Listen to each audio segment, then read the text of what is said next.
That's a long preface, but what I'm trying to say to you is that Kevin Alfred Strom has presented the kind of image, and his writing is all reflecting this very positive and beautiful style. His website reflects it, which is greatly the work of his lovely wife and dedicated wife. And they're always reflecting this positive image. And this is what we need more of in the movement. And I can tell you, this is the only way you're ever going to win the hearts and the minds of people. And Kevin has that ability. And it's just, I'm very honored to introduce to you one of the best spokesmen for our cause, one of the very, very best spokespersons for our cause in the world, Kevin Alfred Strom. Come on.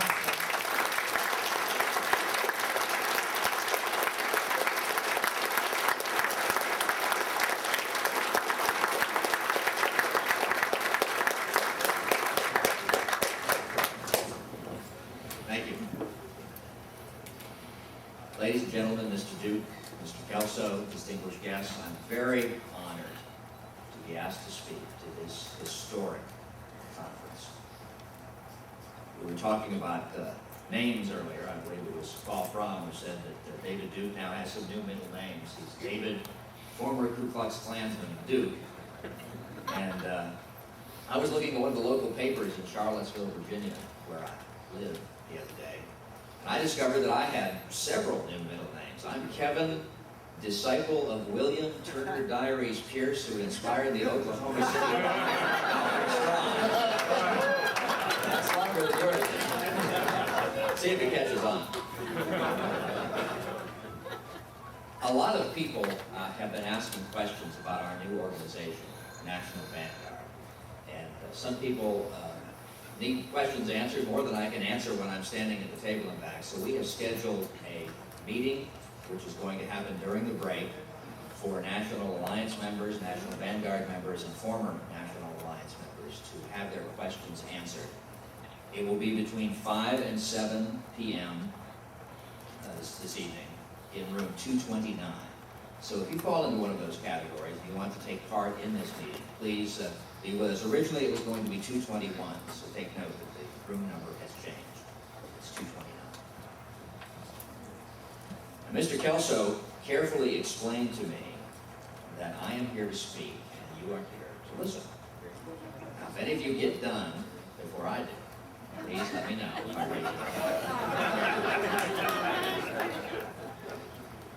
There's a line in Scott Fitzgerald's Tender is the Night that always struck me as being applicable to our plight. He said, "The strongest guard is placed at the gateway to nothing. Maybe because the condition of emptiness is too shameful to be divulged." The multiracialists and the Jewish leadership stratum do indeed have a strong guard placed around their citadels of power. The power of money, which puts so many of our people at their disposal, telling lies about race and science, the media and the academy, legally persecuting white leaders. That power of money is part of that guard. So are the rent-a-mobs who scream and spit and throw urine bombs at the brave men and women who marched in favor of Ernst Singel's freedom a few weeks ago. But it is truly a guard placed at the gateway to nothing. The facts of science are against them. With every passing day, we find out more and more about the reality of racial differences and the genetic source of almost all of our characteristics. Our intelligence, our character, our personalities, our susceptibility to disease, our reactions to nutrients and drugs and other environmental factors, as well as our appearance.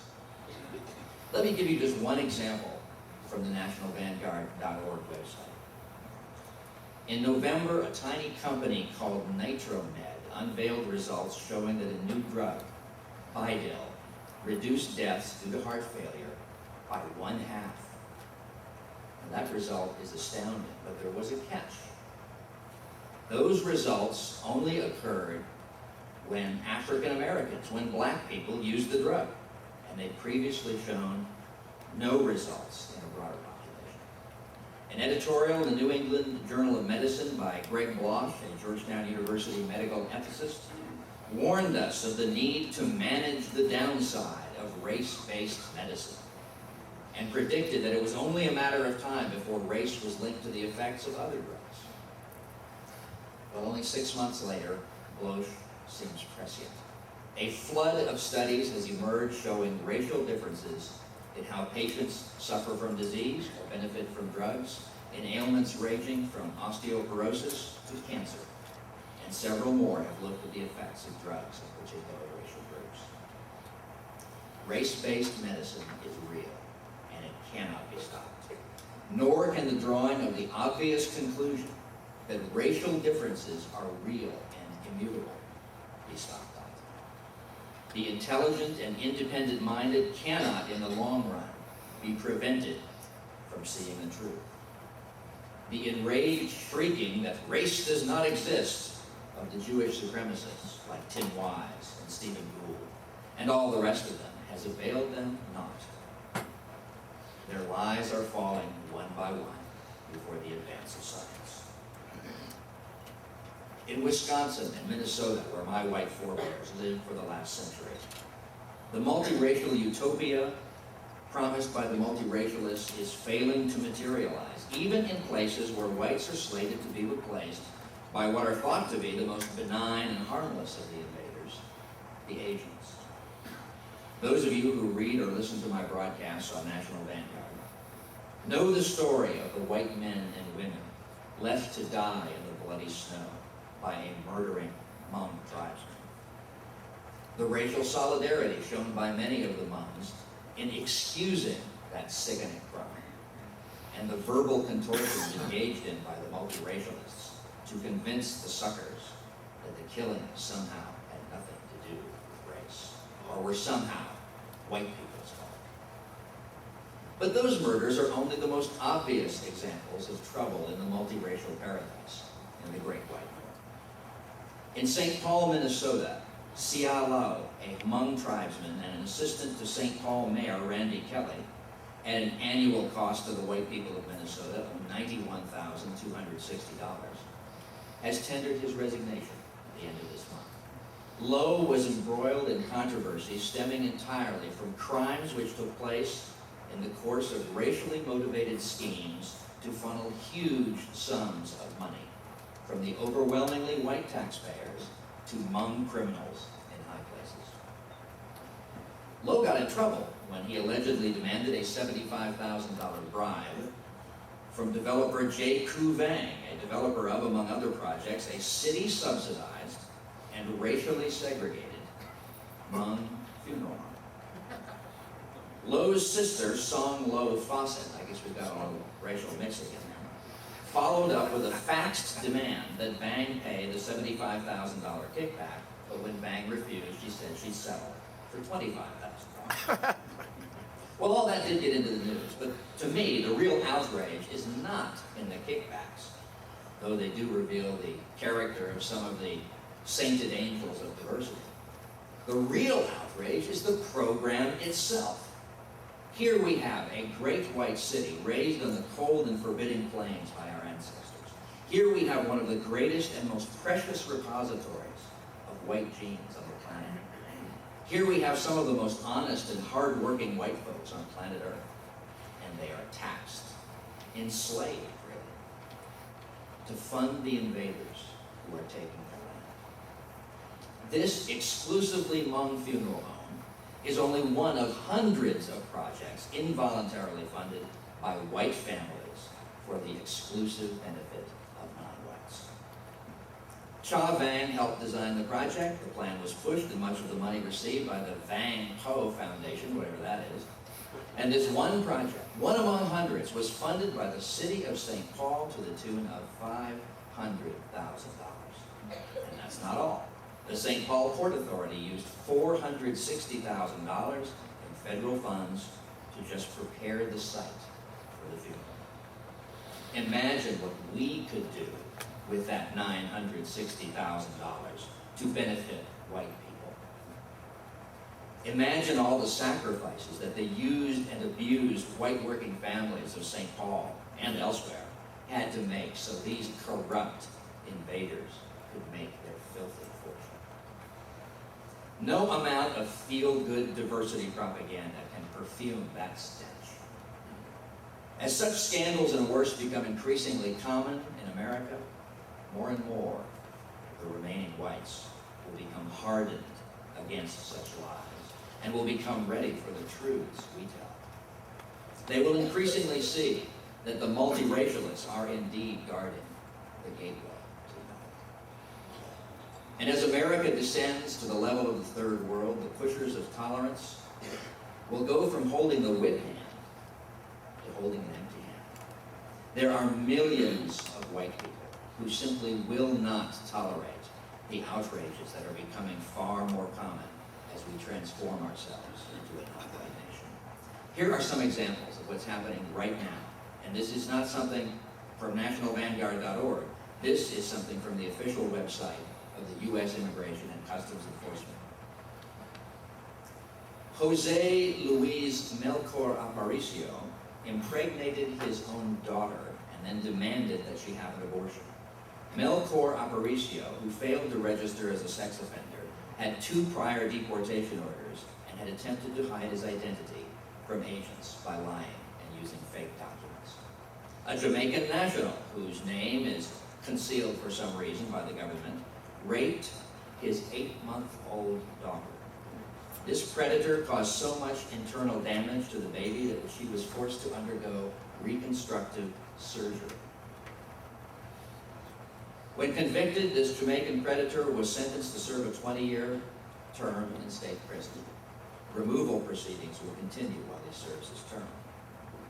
Francis Gitao, a Kenyan, was having sex with numerous female minors, race unspecified, in the Boston area. Police in Lawrence, Massachusetts arrested Gitao on a charge of raping a 14-year-old girl in a local apartment. Gitao was deported. Now, our descent into the non-white world of everyday cruelty and savage outrages will not be stemmed by a deportation here and an arrest there, especially when such proceedings, if they ever do occur, can take years. And these predators are invading our country thousands of times faster than the already bloated legal system can deal with them. But such outrages, as they become so common they cannot be hidden, will have a salutary effect on the consciousness of white people. Far more effective, as William Pierce used to say, than even a sturdy oak table leg applied briskly to the side of the head.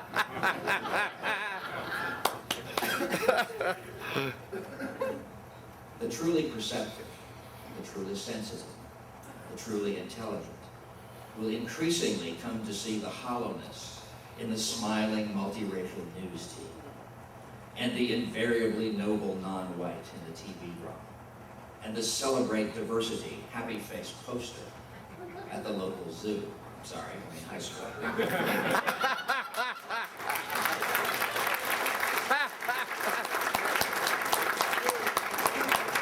They will increasingly come to see that the multiracialists are indeed guarding the gateway to nothing. They will be ready to listen when we explain to them with love in our hearts how it all came to pass. And here's an important point, a point I want every member of this audience to take away from this meeting. If you forget everything else I say, remember this: we must not compromise our truth as we present it to our people. Although we should never fulfill Jewish stereotypes of the mad hater, as I've said 100 times before, we must also never fail to correctly identify who is the adversary, who is the opponent.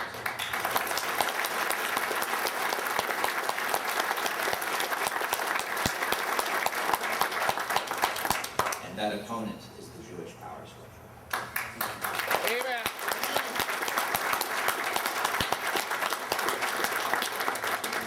Without that identification preeminent in our minds and thoughts and in the teachings we pass on to those we are awakening, we will fail.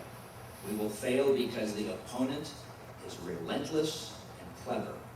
And despite his lies and the emptiness of his ideas, he is a master of disguise and misdirection. And he will take our movement from us. We must never let that happen. I'll give you just one example, though I'm sure you can think of many others. Just over 100 years ago, the Democratic Party in the United States was the party of states' rights. The Democratic Party was the party of the white working man. The Democratic Party was the party of racial segregation, racial separation, and racial integrity. But neither the members nor the leaders of the Democratic Party were sufficiently aware of the forces the opponent had arrayed against them. Sadly, only a few even knew who the opponent was. And most of them were not men of principle. They were men. Most of them were not men of principle. They were men of expediency. Whatever works was their watchword. And when the unspeakably evil Franklin Roosevelt swept into power on a wave of Jewish money, Jewish advisors, and a tsunami of vile lies and deceptions, the party of racial separation and white working men was quickly transformed into the party of affirmative action, unlimited immigration, Jewish supremacism, and diseased sodomites.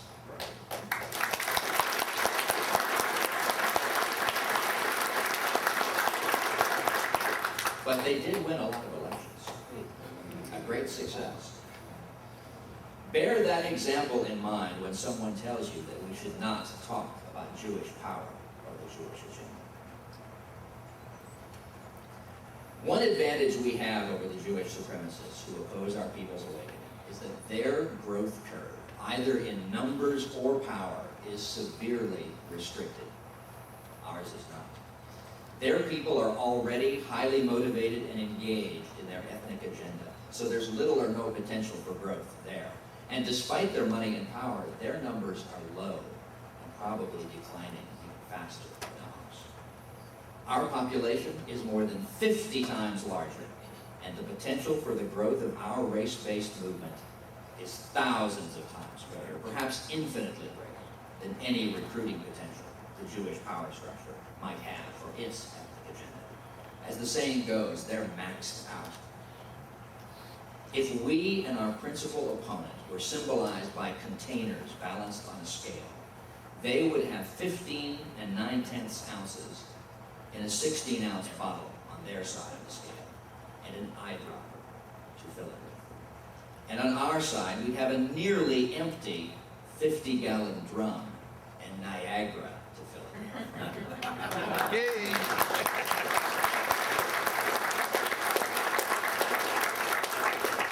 Sure, they've got the scale tipped their way for the present, but that can change in the blink of an eye, as they well know. That's why the Jewish supremacists are so frantic to suppress our ideas. They know that our ideas are powerful, moving, and truthful. They also know that if we do our duty well, our ideas have the potential to catch fire and remake the world. Kevin, can you speak closer to the microphone? Certainly. Thank you. William DeVere Burns, an activist and National Vanguard writer, expressed this idea well in his essay, The Power of Compounding White Nationalism, from which I quote. Given all the power of the Jews, he asks, how can we possibly win? I'll tell you how. The power of compounding white nationalism. You see, the Jew has two major weaknesses. One is small numbers, and two, he's lying.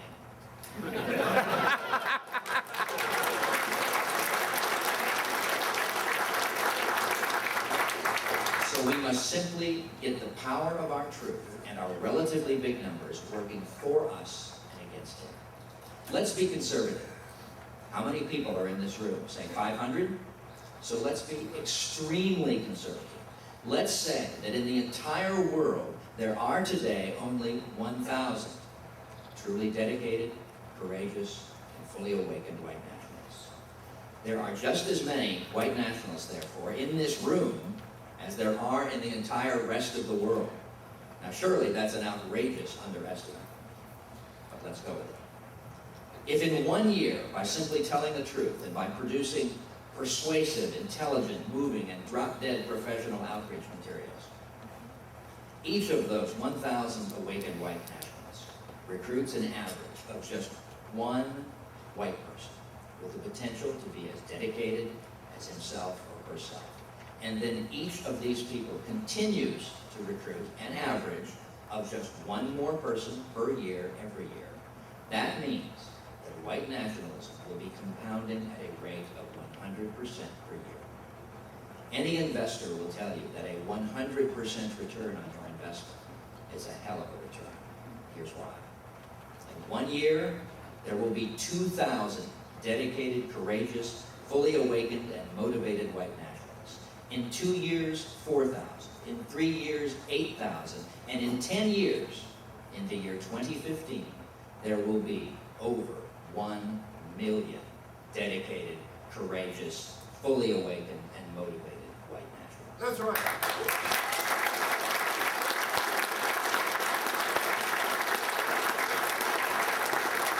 In 15 years, the year 2020, 32,780,000, and in 20 years, the year 2025, over 1 billion. In other words, more than the total number of white people in the world today. Now anybody can extrapolate numbers, and the objection will be raised that the subset of white people who are even capable of fully understanding the concepts involved in our biological worldview is far less than 100% of the white population. And that's true. But it's also far more than 1%. And that's still 10 million white people worldwide, and 2 million right here in the United States.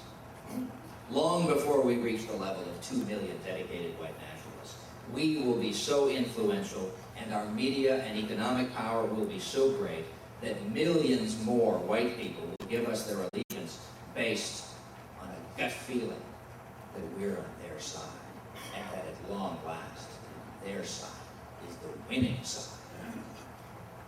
A tipping point will be reached, at which time groupthink and the herd instinct and the desire to conform and be fashionable will work for us instead of against us.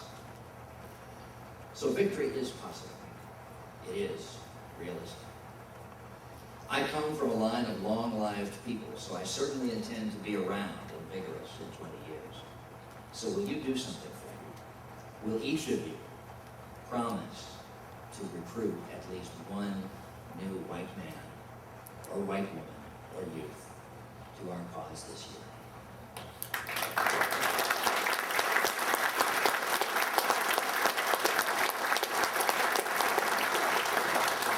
That's what it takes to bring victory, and I think that's a very conservative goal.